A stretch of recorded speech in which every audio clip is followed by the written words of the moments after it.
रूहा से धायरिया उज्झाया साहु पंच पर मेठी ते विहु चिट्ठ हियारे तम्हा आदाहु में शरणम सम्मत्तं सन्नानं सच्चारितं हि सत्तवं चैव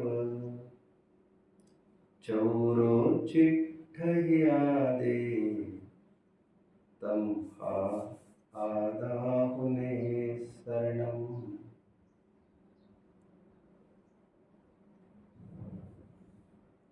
हे जीवन के यात्रियों, हम सब एक बेहद मनोरम पड़ाव पर आकर खड़े हैं। इससे बेहतर पड़ाव आज तक के सफर में प्राप्त हुआ नहीं, बट इस परे की तो थोड़े ही काल की स्थिति है। चेकआउट टाइम आने के पहले यहाँ का प्रसिद्ध पदार्थ यदि हम अटेन करने में, अचीव करने में चूक जाते हैं तो पाया तो क्या पाया हमने, किस मुंह से हम कह सकेंगे दुनिया को कि हम अमुक पड़ाव होकर आए हैं। ये धोबी किस मुंह से कहे दुनिया को कि मैं प्यास से मर गया, क्योंकि दुनिया तो ये सोचेगी जब उसी मझधार में, उसी घाट में बैठकर कपड़ों को धो रहा था तो ऐसे कैसे मर गए यार, जल में मीन प्यासी जैसी हालत न हो जाए। आई थॉट, आई प्लान्ड कि जो हम सबका अभिष्ट है उसकी थोड़ी चर्चा कर लेते हैं। इस पड़ाव पर, इस मुकाम पर, इस मानव पर्याय में आकर क्या प्राप्त किया जा सकता है जो और किसी भी घाटों पर उपलब्ध नहीं होता, वह है खोज। मनुष्यों के पास धरोहर नाम की कोई चीज होगी तो वह है विचारना, परीक्षण बुद्धि। इसलिए गोमट सर जीवकांड में गति मार्गणा के अंतर्गत मनुष्य की परिभाषा करते समय स्वयं नेमिचंद सिद्धांत चक्रवर्ती टीकाकार भी एक मुख से ये कहते पाए जा रहे हैं जिसमें अवबोध विशेष हो, तर्कणा शक्ति हो, विचार करने की, परीक्षण करने की जिसमें सामर्थ्य हो, उसे मनुष्य कहते हैं। हालांकि ये तो संगियों का गुण है और संगी तो चारों गतियों में पाए ही जा सकते हैं, बट फिर भी मैं तो भूल सकता हूं, बट आचार्य देव तो नहीं भूल सकते इस बात को, जो संगियों की ही खासियत है उसे मनुष्यों की खासियत में डाल दिया। इससे भी माना जा सकता है विचार करने की प्रबल चेष्टा व चरम सीमा विचारधारा की मनुष्य में ही हो सकती है। शायद अभी उस ऊंचाई को हमने हासिल किया न हो, इसलिए हमें यकीन भी नहीं आता। जिन महारथों ने इसे हासिल किया है वे बेहतर इसे समझ सकते हैं। आइए थोड़े से प्राप्त समय में कुछ मतलब की बात कर लें। सुख की खोज कैसे हो सकती है उसकी थोड़ी सी बात करूंगा। जैसा मैंने कहा ही था, अभी कुछ खोजने के लिए हम यहां पर आए। सुखी होने की प्रक्रिया की चर्चा है ऐसा ही नहीं है। जिसने सुख प्राप्त किया है, I don't under estimate it, मैं किसी को कम नहीं देखता हूं क्योंकि काम इतना सरल है और अभी तो बहुत टाइम जी लिए 5-10 साल भी जिनको हो चुके हैं अच्छे से, उसको रग रग वाकिफ होना चाहिए सिद्धांत से और तत्व से। तो सुखी होने का उपाय क्या है ये तो देख ही रहे हैं, साथ में ये भी समझ लेना चाहिए जो जिन्होंने खोज कर ली है उनके लिए सुखी बने रहने का क्या उपाय है, का भी यही उत्तर होगा, और सुख की पूर्णता क्या है इसका भी यही उत्तर होगा। फॉर्चुनेटली तीनों के लिए, तीनों फल की प्राप्ति के लिए उपाय तो एक ही करना है, सुख का उत्पन्न होना, सुख का बना रहना और सुख की पूर्णता। वैसे तीन कार्य दिख तो रहे हैं, बट ये 3 कार्य नहीं है सचमुच, एक ही कार्य की ये प्रोसेसेस है, प्रोसेसेस। इसलिए एक साधे सब सधे, सब साधे सब जाए, रही मन मूल ही सींचो, फूले फले आए। बीज से अंकुर होने के लिए, पत्ते आने के लिए, फूल होने के लिए और फल आने के लिए अलग सी प्रक्रिया नहीं हुआ करती। क्या है वह उपाय जिससे हम सुख की दिशा में कदम रख सकते हैं, सुख को मेंटेन कर सकते हैं और इसे कंप्लीशन की ओर ले जा सकते हैं। वैसे हमारा जीवन और कुछ नहीं है, देखने का एक नजरिया है। जीवन मतलब इस चमड़ी को तो कोई जीवन समझता भी नहीं होगा और शायद ही कोई समझता होगा। सभी जन, आखी दुनिया ये जानती है इस बात को रामचंद्र जी की हालत तो बिगड़ गई थी मोह के कारण। मरे हुए को तो कोई खाना पीने की बात करता नहीं है, मोह तो सब कुछ करा देता है। वैसे तो साफ साफ फर्क पड़ता है चेतन सहित शरीर का और चेतन रहित शरीर में अंतर तो साफ साफ दिखता है। और मैथमेटिक्स का थोड़ी भी बुद्धि होगी किसी को तो वो समझ में आ जाएगा उसे, व्हाट वाज दैट मिसिंग तत्व, फाइंड एक्स, तो उसको तो समझ में आना चाहिए कोई जानने देखने वाली एंटिटी की बात की जा रही है, कोई जाकर जानन देखने वाली वस्तु की बात की जा रही है।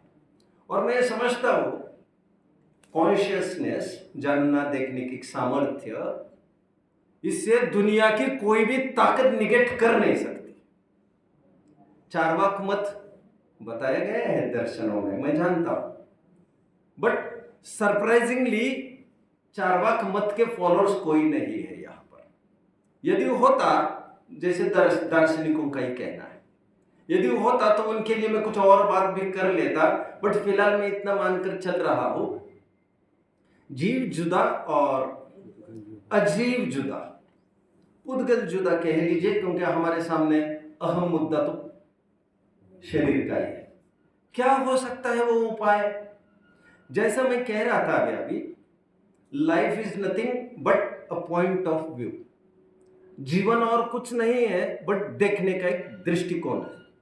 उस दृष्टिकोण को जीवन कहते हैं, उस नजरिया को जीवन कहते हैं।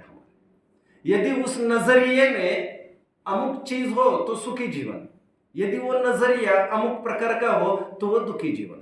वो नजरिया कैसा होना चाहिए, मैं थोड़े से समय में वो बात कर लेता हूं। तो ये भी कह सकते हैं life is nothing but a thought process. जीवन और कुछ नहीं है, एक विचारधारा का नाम है। वो कौन सी विचारधारा है? हमारा विचार ही तो हम है अपनी आइडेंटिटी वो नहीं है, कपड़ों की तरफ से, चमड़ी की तरफ से, माँ बाप की तरफ से। हमारा सच्चा परिचय वो है, हम क्या सोचते हैं वो हम है। और क्या सोचना चाहिए हमें, हमारी विचारधारा कैसी हो, नजरिया कैसा हो, दृष्टिकोण कैसा हो, वही हमारा जीवन है। और जीवन के ही प्रति के दृष्टिकोण की तो मैं बात कर रहा हूं। वो क्या होना चाहिए तो सब तिकड़न की बातें हुई अब मूल मुद्दा इतना सा है और है भी इतना सा ही, खोदा पहाड़ है और निकला कुछ नहीं के बराबर है। इन सब ग्रंथों का आलोड़न करने के बाद और कुछ नई चीज मिलती भी नहीं है, बट उसी चीज की विशेषता के लिए इतने ग्रंथ आलोड़न किए जाते हैं। पोती पढ़ पढ़ पंडित भया, पंडित भया न कोई, कबीर की भाषा में। वो क्या दृष्टिकोण है? अभी अभी जो बात चल रही थी उसी को उठा देता हूं थोड़ा सा। यदि अभी ध्यान से सुनिए मतलब की बात, नहीं तो हालत हो जाएगी। कौन था गर्भ में? अभिमन्यु। ये क्या है? ये मेरा सिंपल प्रश्न है आपको। ये मेरे सामने क्या वस्तु रखी है? सिंपल प्रश्न है। यदि आपका उत्तर लकड़ी होगा तो आप सही दिशा में बढ़ रहे हैं। मैं जानता हूं एक प्रश्न के अनेक उत्तर हो सकते हैं, यही तो देखने की एंगल्स की कमाल है। एंगल्स अलग अलग होते नहीं तो चार गतियां भी होती नहीं, संसार मोक्ष भी होता नहीं, उनके फल भी अलग अलग होते नहीं। इसमें यदि हम सामान्य तत्व देख पाए, इसे हम यदि लकड़ी देख पाए और चौकी नहीं देखनी है उस समय के लिए आपको, तो इसे कहते हैं एक पॉइंट ऑफ व्यू।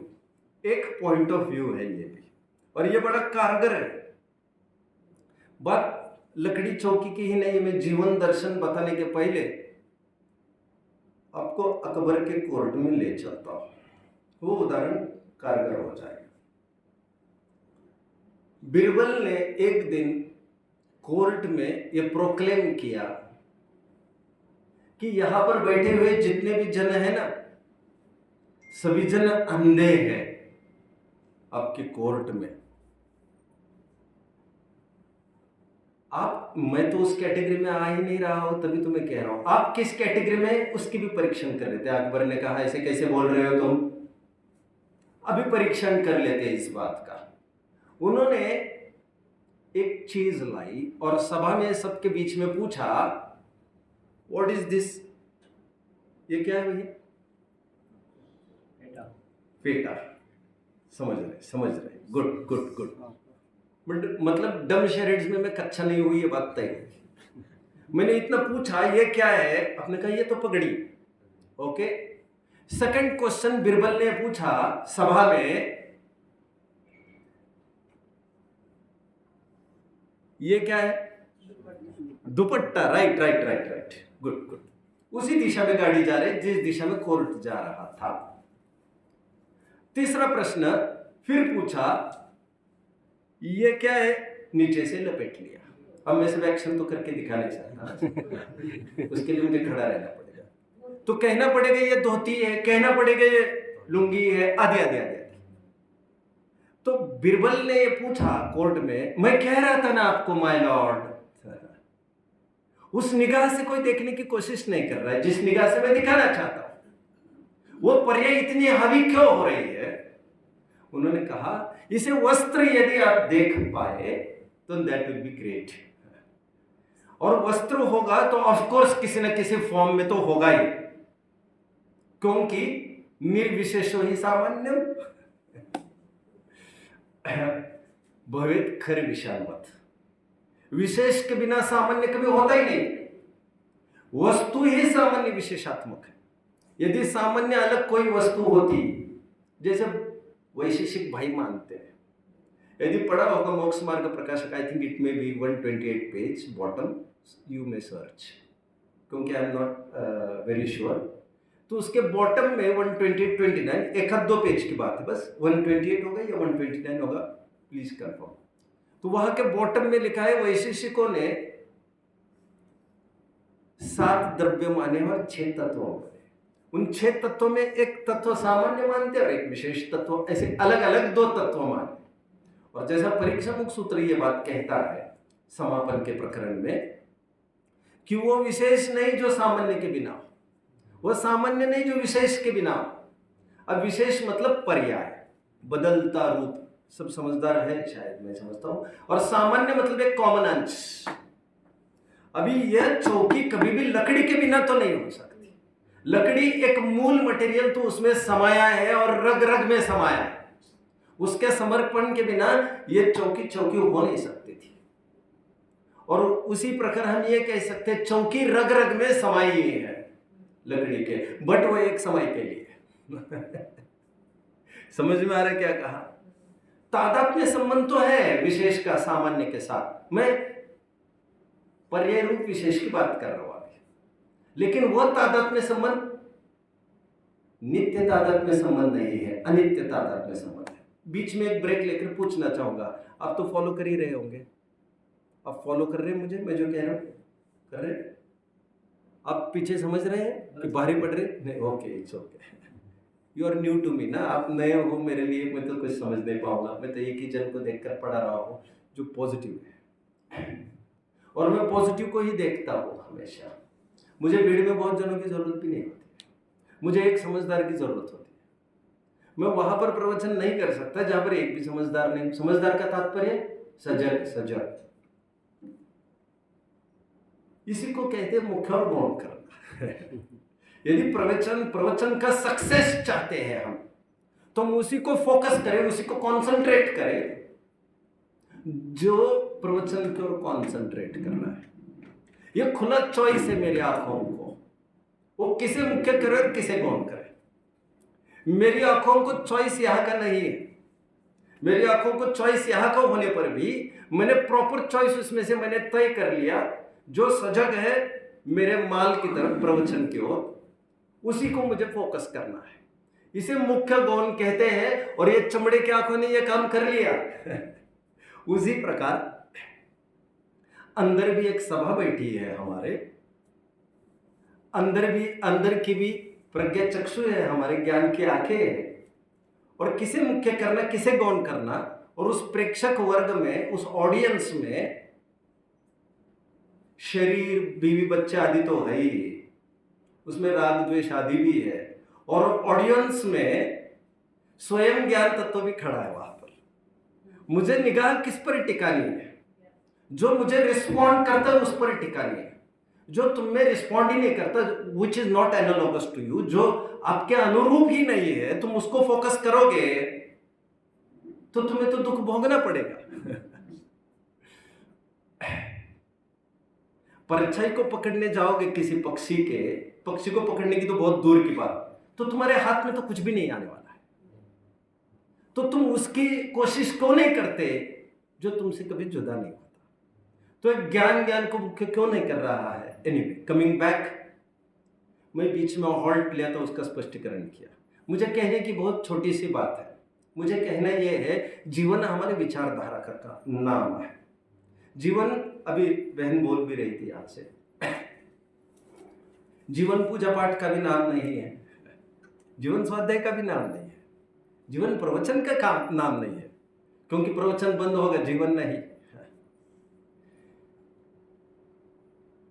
जिसे चेतना और ऊर्जा कहते हैं बाहर, जागृत अवस्था कहते हैं, जीवन वो भी नहीं, क्योंकि निद्रा के काल में भी वो चलता रहेगा, उसके टिक टिक टिक टिक का टक भी रुकता नहीं है। जैसे मैं हमेशा कहता हूं, कोई आकर ये कहता है हमें कल मैंने सपना देखा, तो मेरा सिंपल प्रश्न है, नींद में देखा या जागृत अवस्था में देखा? और आप मुश्किल पड़ जाएगी आपकी, क्योंकि नींद में ही सपने देखे जाते हैं। और आप ये भी कहते जा रहे कल मुझे अच्छी नींद आई, मतलब किसी के सोने के साथ साथ कोई जग भी रहा था। तुम ये भी कह रहे हैं टूट टूट कर नींद आई, फिर लगभग 2 घंटे के बाद नींद लगी, अच्छी लगी होगी, फिर वो हैसललेस नींद हुई हमारी। तो तुम्हारी नींद अच्छी हुई ये देखने के लिए कोई तो था ना, न तो गवाही कौन देगा कोर्ट में आकर? तुम ही गवाही दोगे। वाह वाह, निद्रा कैसे गवाही देगा? निद्रा तो स्वयं सो रही थी, जागने वाले की गवाही लेके जाना पड़ेगा वहां।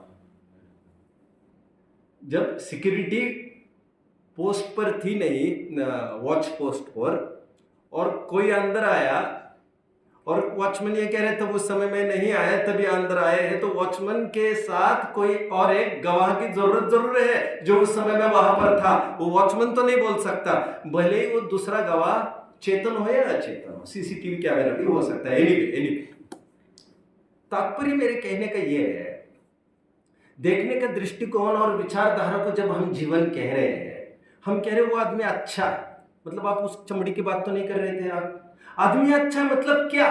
आप थॉट प्रोसेस की ही बात कर रहे थे उस समय में। मतलब इस बात से दूर रहो कि पैसा, शरीर, बीवी, बच्चे ये जीवन है अथवा आदमी है, ऐसा नहीं। आदमी शब्द भी आधा से बना है, और आधा है मतलब आधा मतलब आधा की बात नहीं कर रहा हूं, आधा मतलब भी आत्मा ही होता है प्राकृत में, मतलब आत्मा से ही शब्द बने हैं। जिसे लोक में पुरुषार्थ कहते हैं वो पुरुष भी इसमें सच्चा आत्मत्व है। अभी दिक्कत ये पुरुष कहने पर हमें पुरुष लिंग दिखता है, हम क्या कर सकते हैं उसमें? लेकिन योग ऐसा है कि सामान्य विशेष के बिना सामने आता ही नहीं है। जब भी वस्त्र आएगा या तो धोती के रूप में होगा या तो दुपट्टे के रूप में, किसी न किसी रूप में होगा। जब भी यह चेतना सामने आई है, चार गति में भ्रमण करती हुई आ रही होगी, भटकती आत्मा ही होगी। तो मरने के बाद भटकता है ऐसा थोड़ी है। अरे भैया अनादिकाल से यही धंधे चल रहे हैं, भटक ही रहे हो तुम। और अभी हमें कुछ अपनी थाह लेने की समझ आ गई है, अभी हम ले सकते हैं आज, इफ नॉट नाउ व्हेन। और देखने की इतनी सी बात है कि सामान्य के साथ जब विशेष जुड़ा है, उस विशेष में भी अपने सामान्य को ढूंढना है।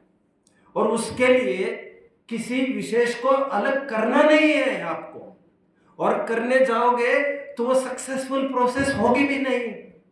आपको उसी के बीच में देखना है। आप समझ रहे हो मेरी बात को? विशेष को हटाए बिना आप सामान्य को देखना है। अब गरीब और अमीर के बीच में भी उसी आत्मा को देखना है। अब रोगी निरोगी के बीच में उसी आत्मा को देखना है। मेरे पापा और मेरे पुत्र के बीच में आपको एक आत्मा देखती आनी चाहिए। ये तो एकदम ही स्थूल पर्यायों की मैंने बात कही, जो व्यंजन पर है, द्रव्य पर है कही जाती है। जो अंतरंग सूक्ष्म पर्याय है, सुख की दुख की, कोई उपजता है कोई व्यय होता है, लेकिन उत्पन्न नाश होने के साथ साथ कोई एक स्थायी तत्व है। हालांकि कोई ये प्रश्न पूछेगा स्थायित्व के साथ साथ उपजना विनशना भी तो होता है। हाँ होता है, होता है, और वो भी तो उसी का तो होना चाहिए। हाँ उसी का, लेकिन उसके लिए उपजना और नाश होना आपको ज्ञान में ही देखना चाहिए था। जानता हुआ परिणमता है। समय की परिभाषा दूसरी गाथा समय सार, क्या लिखा? जानता हुआ परिणमता है। तो आप ये देख सकते हो, इस विषय को जानने रूप कल परिणम रहा था, इस विषय को जानने रूप आज परिणम रहा हो, और ज्ञान कायम। उत्पाद व द्रव्यता में एक वही चेतना तो व्याप्त है। कषायों में सब में एक वही चेतना तो व्याप्त है। कषायों में भी वही चेतना व्याप्त है। कषाय को इतना उर्दू क्यों किया गया, जबकि वो एक समय की थी। प्रवचन सार के 80वीं गाथा की टीका में पर्याय पने के 3 हेतु आए। उसमें एक हेतु क्या था जी, कोई बताएगा? छिद विवर्तन। क्या है? होने वाली हर एक पर्याय चेतना की ही साक्षी में हुई है, चेतना की हयाती में हुई है। अभी साक्षी जब कहेंगे तो हयाती के बिना साक्षी कैसे होगी? हर एक जगह वो इन्वॉल्व है, ज्ञान इन्वॉल्व है। हर एक जगह व्याप्त वो ज्ञान है। कषाय आज है कल नहीं रहेगी, वितरागता कल है आज नहीं है, लेकिन सर्वत्र एक चीज व्याप्त है और वो है चेतना में। तो यदि इस चौकी में कोई लकड़ी देख सकता है, क्योंकि चौकी बनने के पहले भी लकड़ी थी और चौकी की आयु तो बहुत सीमित है, लेकिन लकड़ी की आयु असीम है। हालांकि ये भी एक उदाहरण बोल रहा हूं मैं, क्योंकि आप ये सोच रहे होंगे लकड़ी के पहले भी कुछ होगा आदि आदि, मैं उसकी बात नहीं कर रहा हूं। फिर पुद्गल को पकड़ना पड़ेगा और एक बैकग्राउंड पर जाकर खड़ा रहना पड़ेगा। तुम पुद्गल तक भी आएंगे, हम और एक बैकग्राउंड पीछे चले जाएंगे, क्योंकि सब एक सामान्य लक्षण बताया गया है। अभी चेतना में होने वाले हर एक परिणमन में यदि आप परिणमन को गौण करके आप निरंतर चेतनत्व को अंगीकार कर सकते हो, अवलोकन कर सकते हो, तो सुखी होने का ये उपाय है। चौकी में लगा लिया। अभी घरों में हम इन्फ्लुएंस्ड कब होते हैं? इन्फ्लुएंस्ड 2 प्रकार से, प्रभावित 2 प्रकार से हो सकता है। एक तो सुपेरियरिटी कॉम्प्लेक्स से और एक इंफेरियरिटी कॉम्प्लेक्स से। कितने जन समझ रहे हैं? मेरा घर ऐसा है, इंफेरियरिटी कॉम्प्लेक्स। मेरा घर मैं ऐसा बनाऊंगा ताजमहल भी पिछड़ जाएगा। Superiority complex. अब इन दोनों घरों के बीच में एक सामान्य तत्व यदि आप देख पाओ, क्या सामान्य तत्व देखना है? आध्यात्मिक रूप से ये सोचना है मुझे तो रहने के लिए चार दीवारें चाहिए, अथवा यदि पदार्थ की तरफ से देखना है तो ये देखना चाहिए छोटा हो बड़ा हो, ये तो है तो वही ढांचा सब बालुओं का ढेर। क्या यदि आप दुनिया में बनी एक एक वास्तु को यदि रेती का ढेर देख पाओ, जो कि है ही, रेती का एक विशिष्ट स्ट्रक्चर है, उसको पहले भी रेती थी और आगे भी रेती होगी, पहले भी मिट्टी थी और आगे भी मिट्टी होने वाली। मैं शरीर की बात कर रहा हूं, यह सब बिखर कर परमाणु अलग होते हैं, यदि देख पाओ आप ये भी एक मिट्टी का ढेर ही है। मिट्टी का तात्पर्य मैं पुद्गल की बात कर रहा हूँ, आहार वर्गणाओं की बात कर रहा हूँ, ये सब उसी का ढेर है। यदि आप देख पाओ तो मेरी भाषा अच्छी है, इनकी भाषा खराब है, मेरा रूप अच्छा है, ये रंग रूप में कहा कौन उलझने वाला है। कॉमन तत्व होना चाहिए। यदि कॉमन सामान्य की तरफ दृष्टि हो, यदि दृष्टिकोण ऐसा कुछ हो जाए, मैं 4 दिन पहले बोल चुका, आज फिर बोल लेता हूँ, कहना नहीं चाहिए गद्दी पर बट कह रहा हूँ। मेरे विवाह का प्रसंग बना, तब धर्म की रुचि तो थी नहीं मुझे, ना धर्म का इंट्रोडक्शन भी था सचमुच। तब मेरे माता पिता जो मेरे लिए सब कुछ है होने चाहिए, तो उन्होंने देख कर आ गए उन्होंने, फिर उन्होंने ये कहा कि अब सेकंड राउंड आपका होगा, राउंड होते हैं ना उसमें कुछ। तो मैंने जाने के पहले भी कहा था और बाद में भी मैंने रिपीट किया इस बात को, मुझे लड़की देखनी ही नहीं है। लोग में उसे अच्छा निशानी नहीं मानी जाती। तो मैंने ये कहा था मुझे मेरे लिए पत्नी नहीं चाहिए, मुझे तो मेरे माता पिता के लिए बहू चाहिए। आपको पास है तो मुझे पास है, आप किसी और आपने सब कराया ना, बाद में खटपट मेरे माथे नहीं चाहिए। हालांकि तब तो ऐसा क्या बोलता और क्या सोचता। जब हम इतने कंसर्न्ड है, इतने फोकस्ड है, हमारे प्रयोजन से इतने बंधे हैं हम, तो हमें इजाजत का है देखने की कि गोरी है कि काली है।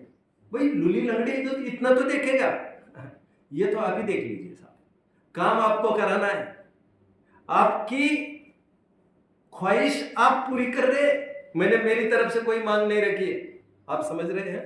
जब इतना हो जाएगा तो ये ऐसी है वो वैसी है, ये बात भी खत्म हो जाएगी, और ये बात खत्म हो जाएगी तो ये ऐसी निकली और वैसी निकली, ये बात भी खत्म हो जाएगी। हाँ, मुझे यही उदाहरण आ रहा है, मैं क्या करूं, मुझे आज भी याद आता है। कोई देखने भी आते थे तो मेरी ये भावना थी, अभी रात में 12 बजे देखने आए तो मैं ऐसे ही उठकर ऐसे ही सामने खड़ा रहूं, मैं कोई मेकअप वगैरह नहीं करना चाहता, मुझे वही होना चाहिए, वही वैसे ही दिखना चाहिए जैसा मैं हूं। मुझे वैसा नहीं दिखना है जैसा मैं नहीं हूं। और जो सहजता में जो नाते रिश्ते डेवलप होंगे वे स्थायी होंगे, अनकंडीशनल होंगे, वे इररिलेवेंट कभी नहीं होंगे। हम आत्मा की कौन सी पोस्चर चाहते हैं, अरे वो एकदम सहज भाव उसका मात्र जानना देखना है। यदि उस रूप में वो आपको पसंद आए तो आपकी पसंद पक्की है। हमें एज अ विद्वान हमें हमारा भाव अच्छा लगता है, आप समझ लीजिए मैं कुछ अच्छी बात कह रहा हूं। मुझे इज्जत तो है, बिल्कुल है, और बहुत इज्जत है। अच्छे अच्छे बड़ों के भी इतनी नसीब में नहीं होगी शोहरत, और विद्वान को होनी ही चाहिए, क्योंकि ये इज्जत विद्वत्ता की है, कोई चमड़ी आदि की तो है नहीं, धन दौलत की तो है नहीं। लेकिन यदि मैंने स्वयं को इस विद्वान के रूप में चाहा तो मैं ये भी चाहता रहूंगा, मैं प्रवचन करता रहूं निरंतर, मेरा धमाका होता रहे हर जगह ब्लास्ट होते, ब्लास्ट समझ में आ रहा है ना, मुझे ओवेशन मिलता रहे, मुझे रिस्पॉन्स मिलता रहे, और दूसरा कोई मेरे आगे पीछे गद्दी पर आए और वो भी मेरे समान होने लग जाए तो दिक्कत तो उस दिन से चालू होगी। अभी तब की क्या दिक्कत है, जबकि अभी तो कुछ नहीं है। तो करो भैया, करो, इसमें प्रमोट करने में किसका क्या बिगड़ रहा है। बट यदि हमने हमारा परिचय एज अ बाप किया तो बापत्व तो चला जाएगा कभी ना कभी, और चले जाने के लिए मरने की जरूरत नहीं है। जिस दिन तुम्हारी घर पर चलेगी नहीं, तुम्हारा बापत्व टोटा हो जाए। तो why not handle him as a sadharmi. तो कॉमन प्लेटफॉर्म पर आना हो तो हम ये क्यों देखें कोई मेरा बाप है, कोई मेरी पत्नी है, कोई मेरे, ये बिल्कुल नहीं होना चाहिए। और जिस दिन से मैं धर्म में आया हूं, मुझे कहने में सत्यता के गवाही में कहना चाह रहा हूं, मेरे घर वालों को मैं साधर्मी ही देखता हूं। दूसरा एंगल उखाड़ दिया है, ऐसा तो कभी भी नहीं होगा, क्योंकि ज्ञान सर्वोपरि जानता ही है वो तो। बट आपकी साधर्मी की पुट विशेष होनी चाहिए, आपको साधर्मी ही देखते आना चाहिए। यदि आर्ट डेवलप हुई कॉमन तत्व की तो जाना आना तो कोई बड़ी बात नहीं है। क्या वैधव्य और क्या वैधुर्य, कौन विडो होगा और कौन विडोर होगा, यह सामान्य अंश हम परिवार के स्तर पर, समाज के स्तर पर, देश के स्तर पर जहां जहां स्थापित कर सकेंगे, वहां पर आप देख लेना रौनक आ जाएगी, अमन शांति हो जाएगी। मुझे याद आता है कि विनोबा भावे थे one of the followers of Mahatma Gandhi, जिन्होंने भूदान आंदोलन चलाया था। पुराने लोग जानते होंगे जिन्होंने इतिहास पढ़ा है कभी। तो उन्होंने, लोग नारा देते ना, जय हिंद का नारा देते, उन्होंने ऐसा नारा कभी नहीं दिया जय हिंद का। वे कहते थे मैं इतनी संकुचित बुद्धि क्यों रखूं। और जब उनकी रैली चली थी मोहब्बते पैगाम की, थोड़ा पढ़ना पड़ेगा आपको, मुझे अभी टाइम भी नहीं ना आपका, अब बच्चे होते तो मैं इतना थोड़ा समझा भी देता। तो वे पूरे भारत भर उन्होंने एक मूवमेंट की, एक रैली भी की, भूदान आंदोलन की। वो रैली चलते चलते वे कश्मीर से निकले और ठेठ पाकिस्तान में घुस गए। फिर तुम्हारे लिए समस्या हो गया, हमारे लिए कौन सी समस्या है। अरे भैया मुझे जैसे ये है वैसे ही वो है। अरे तुम लड़ते बैठो भैया, तुम लेके बैठो। पटेल ने क्या कहा था, गांधी ने क्या कहा था, जिन्ना ने क्या कहा, तो तुम जानो यार तुम्हारी बातें। थोड़ी ऊपर उठकर हम सोचेंगे तो समाज की भी परिभाषा आपको बदलती दिखेगी, देश की भी परिभाषा बदलती दिखेगी, और देशवासियों और समाजवासियों के और परिवारजनों के पीछे जो स्वार्थ वृत्ति होती है वो तो कहीं भी नहीं रहेगी। यदि ममकार करना है तो सर्वत्र पर क्यों नहीं करते? यदि ममकार हो तो सर्वत्र कर्तव्य हो। श्वेतांबर साहित्य में बहुत सुंदर कोट है एक, यदि ममकार करना है तो सर्वत्र करिए ना बे, और सर्वत्र ममकार करेंगे तो अनबायस तो नहीं होगा, सॉरी बायस तो नहीं होगा, पार्शियल तो नहीं होगा, पक्षपात से रहित आप निर्णय कर पाएंगे। इसलिए उन्होंने एक नया स्लोगन जारी किया जो ये कहता था, जय जगत। क्या कहा? जय जगत। हम क्यों पक्ष लेते रहे किसी का? बायस मतलब पक्ष। हम क्यों पक्ष लेते रहे? हम भारतवासी, समाज को, परिवार को, देश को यदि नहीं तोड़ना हो आपको, तो उसके लिए भी बात वही है, आपको सामान्य अंश को ग्रहण करना पड़ेगा। जो सादृश अस्तित्व, ऐसा जो शब्द आता है हमारे ग्रंथों में, वो इसी की तरफ संकेत करता है। जो संग्रह नए बात करता है तत्वार सूत्र के पहले अध्याय के 33वें सूत्र में, जो पहला ही नए है, नैगम संग्रह व्यवहार, दूसरा नए नैगम संग्रह व्यवहार अर्जुन सूत्र शब्द समूह विरूढ़ एवं भूतालया, वो क्या कह रहा है? क्या हम सबको साथ ले जा पाएंगे? साथ ले जा पाएंगे मतलब श्रीमद जी के जो अंतिम बोल है, सर्वात्म मां समदृष्टि।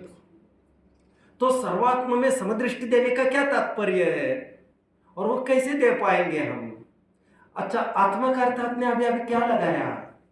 क्योंकि आत्मा का एक अर्थ अभी 10 एक दिन पहले मैं एक आत्मा का शाब्दिक विश्लेषण पर मैं बोल चुका हूँ 20-22 मिनट हमारे मोक्षार्थियों के लिए। आत्मा का वास्तविक अर्थ होता है द्रव्य, और यदि सभी द्रव्यों में आप समदृष्टि रख सको कि ये है, बस समदृष्टि कैसे रखेंगे?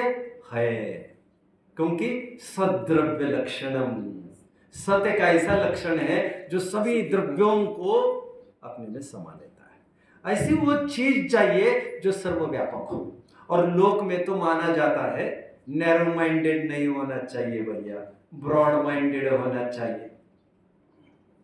क्या मतलब है इसका? पीछे आप समझने में कठिनाई महसूस कर रहे हैं? नहीं, महसूस तो कर रहे हैं आप, महसूस तो कर रहे हैं जी। ये हमसे बेहतर कौन जाने? मरीज पर क्या बीतती है आप कैसे जान सकते हो? ये तभी तो डॉक्टर। मरीज पर क्या बीतती है ये भी समझने की जरूरत है। उसको पूछना पड़े तो फिर वो डॉक्टर हो सकता है, वैद्य तो नहीं हो सकता। और डॉक्टर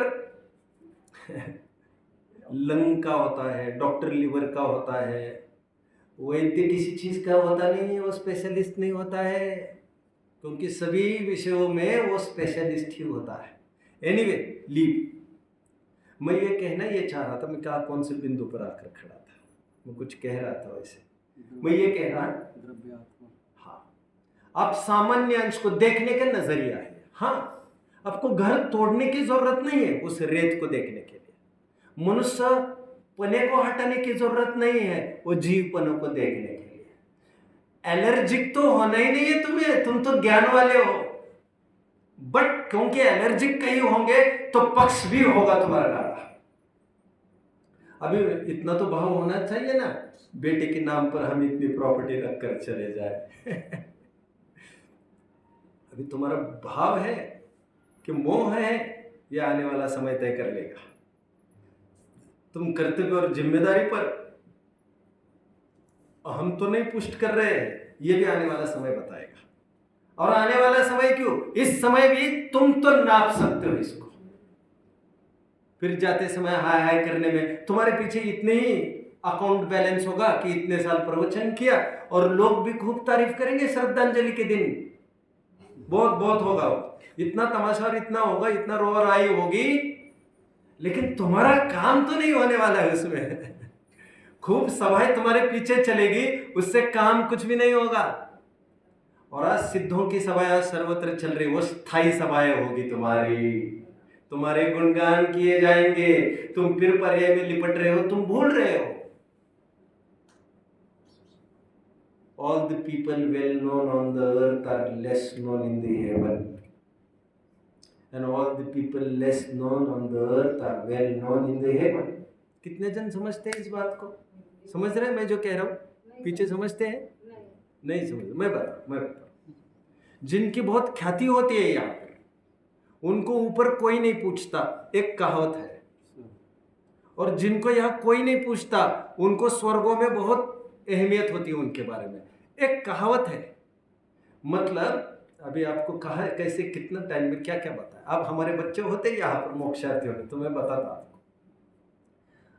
मेरे टीचर का उदाहरण लेके मैं बात करता हूँ, जो स्कूल में पढ़ाते थे वही बात कर रहा हूँ मैं। 6वीं 7वीं में एग्जाम्पल देते थे। When you raise your hand, आपको किसी को 1000 रुपए दान देने हैं और आपने हाथ ऊपर करके दान दे दिया,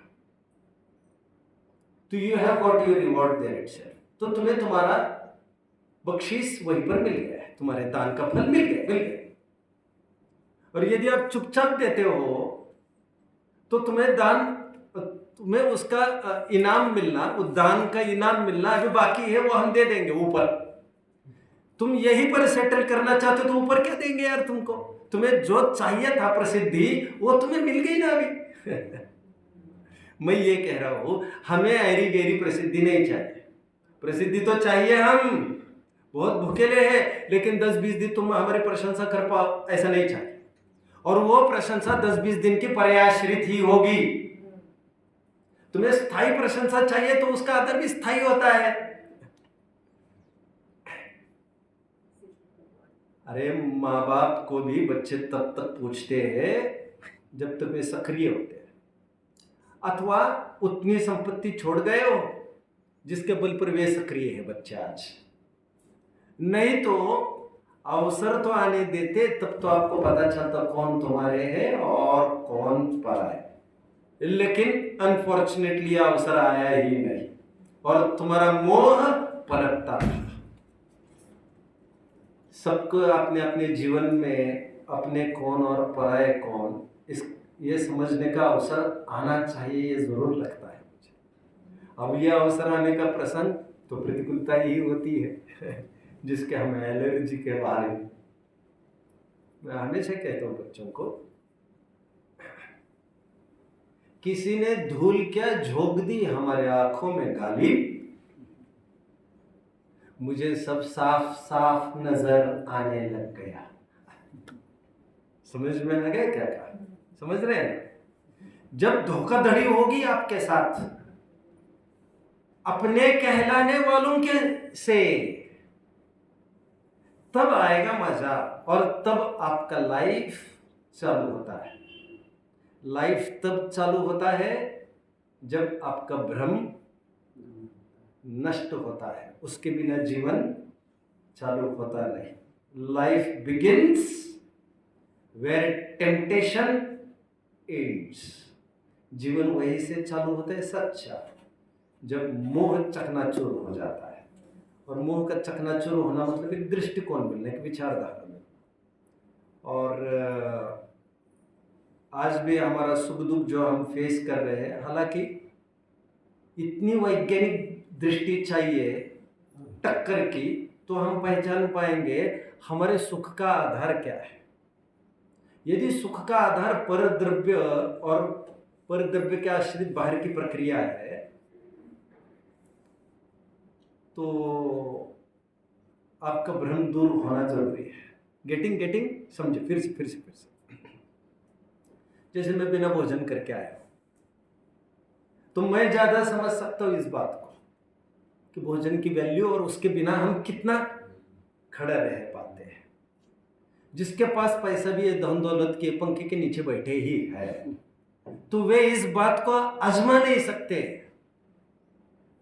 कि मैं मेरे आत्मा के प्रति कितना समर्पित हूं। समर्पण आजमाने के लिए कुछ क्राइटेरिया भी हुआ करते हैं। आपको यह समझना है कितने वे तुम्हारे अपने हैं, तो महाप्रतिकूलताओं में यह परीक्षण होना चाहिए। होने दो भैया, दूध का दूध, पानी का पानी। लेकिन हम प्रतिकूलताओं को चाह ही नहीं रहे हैं। जो जैसी स्थितियां होती है उसमें आप स्वयं को एक रूप यदि देख पाओ, तो ये दर्शन का, फिलोसॉफी का यही सार है और यही एसेंस है। अभी किसी को कोई कुछ पूछना होगा तो पूछ सकते हैं, अन्यथा मुझे दिया हुआ समय एक्सीड कर दिया है मैंने। आई थिंक नहीं, अभी 2-3 मिनट है मेरे पास, दैट्स गुड। 45 मिनट को तो अभी कुछ प्रश्न होगा, किसी को पूछ सकते हैं। है किसी को? हाँ, ये जोश बड़े विरलों में होता है। अधिकांश जन तो जैसे कहते हैं ना, भैया हम कोई रोटी नहीं ठोक रहे, यहाँ पर हम जीवन दांव पर लगा रहे हैं। नौकरी करने वालों के भी स्तर होते हैं ना, विद्वान भी नौकरी तो करता है संस्थान की, लेकिन नौकरी उसके लिए प्रदान नहीं होता है। जिन शासन की सेवा उसके लिए प्रदान होता है। तो लोग आक्षेप करते हैं, यार तुम भी रोटी ठोक रहे, तुम्हारी आदमी, तुम क्या चल रहा है क्या नहीं, तुम तो कुछ भी होश हवास नहीं है। उसी प्रकार रोटी ठोकना समझ में आ रहा है ना, अभी रोजमर्रे के अपने अपने काम करते रहे। तो हम रोटी ठोकना बंद करें। रोटी ठोकना मतलब रोज के जो रिचुअल्स बांधे गए, रोज जाना चाहिए, दर्शन करना चाहिए, फिर स्वाध्याय करना चाहिए, ये रिचुअल्स है। अब इसके आधार से धर्म का वैल्यूएशन सच्चा नहीं हो सकता। व्यवहारिक धर्म का वैल्यूएशन इसी से होता है और इसी से होते रहना चाहिए। बट सच्चा वैल्यूएशन के लिए कुछ और झांकना पड़ेगा, वो थोड़े और कीमत चुकाना मांगता है। तो हम ये झूठी रोटी कब तक ठोकते रहेंगे? कुछ अतीत देखने की कोशिश करो, दार्शनिक बनो, धर्मात्मा बनो, तो आपका जीवन निखर जाएगा। वो चार्म, वो जोश, वो उमंग, वो उत्साह लुप्त होता दिखता है। और जहां उल्लास ठंडा होता दिखता है अथवा हो जाता है, कुछ कमी। 10 साल के पहले मुझे प्रवचन में जो आनंद आया था, वही आज यदि आता हो तो समझ लेना चाहिए हम सही ट्रैक पर है। प्रवचन मतलब उसी शब्दावली की बात नहीं कर रहा हूं, वो धगज, मुक्त होने की धगज की मैं बात कर रहा हूँ। तो ये यदि नहीं होता हो तो समथिंग इज मिसिंग। अब यात्रा भी कर जाएंगे, विधान भी कर जाएंगे, तो उससे कुछ भी उपलब्धि नहीं होगी। ये सीधे से सरल शब्द है। और फिर थोड़ा घुमा फिरा कर बात करना है तो मेरे लिए मैं कर देता हूँ फिर। तो उससे उपलब्धि मैं ये भी नहीं कह रहा हूँ, थोड़ा सा आवक जावक बनी रहेगी तो संस्थाओं के भी ठीक ठाक होगा, हमें भी टाइम, बस ये भी तो नहीं कह रहा हूँ मैं ये कह रहा हूँ अवसर बने रहेंगे, व्यवहार से निश्चय के अवसर बने रहेंगे, लेकिन निश्चय के ही बने रहेंगे। फिर तुम्हें वहां पर वही पूछा जाएगा अभी भी तैयार हो क्या निश्चय के लिए, नहीं तो वो भी अवसर छुड़ाए जाएंगे। कुछ कहना है? सामान्य विशेष में, सामान्य में द्रव स्वभाव लेने का है ना, ध्रुव स्वभाव, और विशेष में उसके गुण पर्याय। Right right. देखो मनुष्य भी तो पर्याय ही तो है। हाँ जी। तो लेकिन जो, हाँ बोलिए बोलिए। लेकिन जो जिस द्रव्य का पर्याय है विशेष, वो पर्याय तो ज्ञान दर्शन सुख वीर्य होगा, जैसे जीव द्रव्य का है तो। हाँ, तो वो विशेष में वही आएगा ना। जैसे आप थोड़े पढ़े लिखे हो लग रहा है, तो छठवीं गाथा के और सातवीं गाथा के मायने में विशेष के अर्थ बदलते जाएंगे। बट जहाँ तक मैं समझता हूँ, हमें जरूरत भेद विज्ञान की है, तो वहाँ पर विशेष का तात्पर्य पर्याय समझना चाहिए। नए लोगों को तो कोई लेना देना नहीं ज्ञान दर्शन आदि से, और ज्ञान दर्शन में कौन भेद दृष्टि रख सकता है? अवसर कम है। अवसर ज्यादा इसके है, जीव मोहित होता है पर्याय दृष्टि से, वहां पर पर्याय का अर्थ उत्पन्न और ध्वंस होने वाले। स्वयं को गोरा काला मानता ही है, और वो ये भी मानता है, आश्चर्य की बात है, इतनी बीमारी में भी भैया मैंने स्वाध्याय करना नहीं छोड़ा, इतनी बीमारी में भी मैंने सामयिक नहीं छोड़ी, और दुनिया भी पीठ ठोकती जा रही है उसकी, लेकिन इतनी बीमारी में भी मैं रोगी होने वाला नहीं हूं। यदि यह नहीं देख पाया तो that will be a big zero. तुम्हारे आंसर शीट पर बहुत जीरो देखोगे आप, और तुम्हें लगेगा ये एजुकेशन सिस्टम खराब है, पक्षपाती राज है, मेरा पेपर तो अच्छा गया था और सब यहाँ पर जीरो दे रखे हैं, टीचर बेकार है, ये लगेगा तुम्हें। तो सत्य को पछाने का बस भी सबके पास नहीं होता है। तो सज्जनों के कोर्ट में तो तुम्हारी वाह तो होगी नहीं, तुम्हारी तौहीन ही होगी, क्योंकि तुम जिसके आधार से सुखी बनने की कोशिश कर रहे हो वे आधार ही अस्थायी है, और पराश्रय से कभी सुख हो सकता नहीं, पराधीन सपने हो सुख नहीं। ठीक है, I think it's okay. Om